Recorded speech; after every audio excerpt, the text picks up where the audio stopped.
பாரதி ரொம்ப நேரமா ஆளையே காணோம். எங்க போயிருப்பாங்க இவங்க? மற்றவங்க எல்லாரும் கூடவே இருக்காங்க. ஃபோன் பண்ணி பார்த்துடலாமா?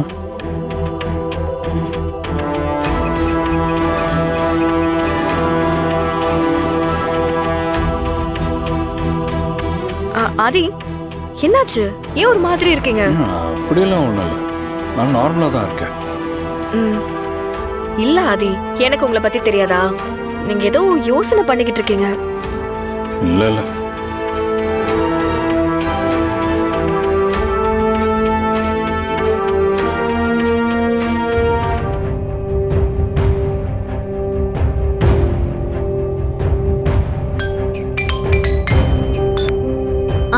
சொல்லுங்க சார்.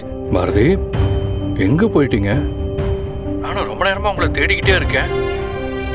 ஆளே காணோம். மண்டபத்துல தான் இருக்கீங்களா இல்ல வெளியே எங்கேயாவது போயிட்டீங்களா? சார், நான் ஒரு முக்கியமான வேலையா வெளியே வந்திருக்கேன். இன்னும் கொஞ்ச நேரத்துல மண்டபத்துக்கு வந்துருவேன் சார். அங்க எதுவும் பிரச்சனை இல்லையே? அதெல்லாம் ஒன்றும் இல்லை சார். சரி, உங்களை காணோம் தான் ஃபோன் பண்ணேன். நீங்க போன வேலையை முடிச்சுட்டு வாங்க, அப்புறம் பேசலாம். சரிங்க சார். நான் மறுபடியும் கேட்குறேன், are you okay? அங்கே எதுவும் பிரச்சனை இல்லையே? Sir, I'm perfectly all right. சரி பாரதி, சீக்கிரம் வாங்க. சரிங்க சார்.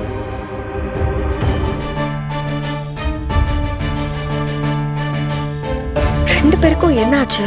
டென்ஷனா கோபமா இருக்கிற மாதிரி இருக்கு. கண்டிப்பா ஏதோ பிரச்சனைன்னு நினைக்கிறேன். துறையால ஏதாவது பிரச்சனையா இருக்குமோ? என்னவா இருக்கும்? மித்ரா, உனக்கு என்னதான் ஆச்சு? இந்த கல்யாணம் நடக்கணும்னு ஆசைப்பட்டதே நீதான். ஆனா உன் முகத்தை பார்த்தா அப்படி தெரியவே இல்லை. எப்ப பார்த்தாலும் டென்ஷன் ஆயிட்டே இருக்க.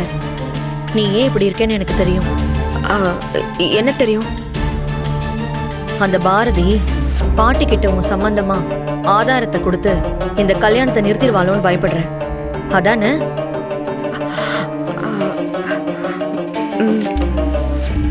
அவளால ஒண்ணும் பண்ண முடியாது மித்ரா, நீ தைரியமா இரு.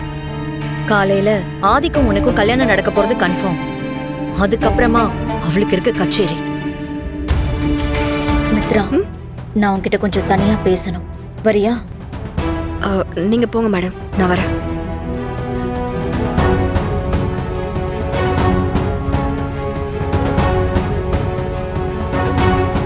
ஆதி, நான் கொஞ்சம் ரெஸ்ட் ரூம் மட்டும் போயிட்டு வந்துடுறேன்.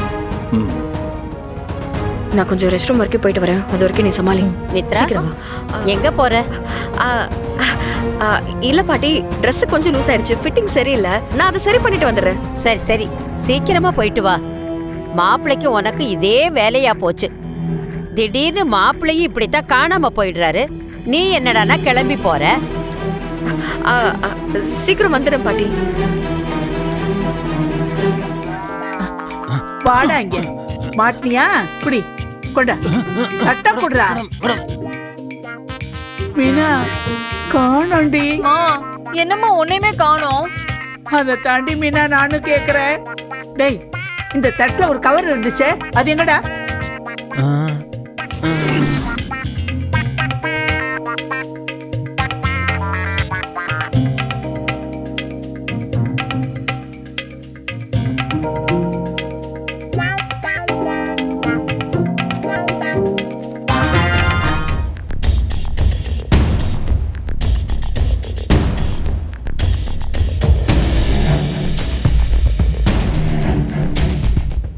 வாங்க.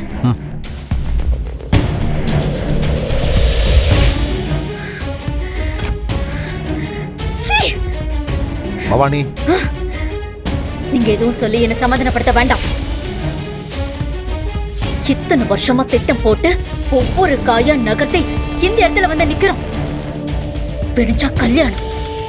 அந்த பாரதியும் துறையும் ஆளுக்கு ஒரு பக்கமா நின்னு நம்ம கண்ணுல வரல விட்டு ஆட்டிக்கிட்டு இருக்காங்க. இவங்க ரெண்டு பேரையும் ஒழிச்சாதான் நம்ம நிம்மதியா இருக்க முடியும். நீ சொல்றது எனக்கு புரியுது பவானி. இப்ப நாம கோபப்பட்டோ டென்ஷன் ஆகியோ எதுவுமே நடக்க போறது இல்ல. அதுக்கு பதிலா காரியத்துல கண்ணா இருக்கணும். எங்க போனாலும் அந்த பாரதி மோப்பம் முடிச்சு நம்ம பின்னாடியே வந்துடுறான். தப்பு நம்ம மேல இருக்கு பவானி. மித்ராவும் ஆதியும் இந்தியாவுக்கு வரப்போறாங்கன்னு தெரிஞ்சதுக்கு அப்புறமும் அந்த பாரதிய சுதாகர் ஆபீஸ்ல வேலை பார்க்க விட்டோம் பாரு, அதுதான் இத்தனை பிரச்சனைக்கும் காரணம். ஆதி எல்லாத்தையும் மறந்துட்டான். இனி பாரதியை பார்த்தா எந்த பிரச்சனையும் இருக்காதுன்னு நான் நினைச்சேன். பாரதி நம்ம கண்காணிப்புல இருக்கிறதுக்காக தான் நான் அப்படி பண்ணேன். ஆனா ஆதி இப்படி அவ பின்னாடியே போவான்னு நான் கொஞ்சம் கூட நினைச்சு பார்க்கவே இல்லை.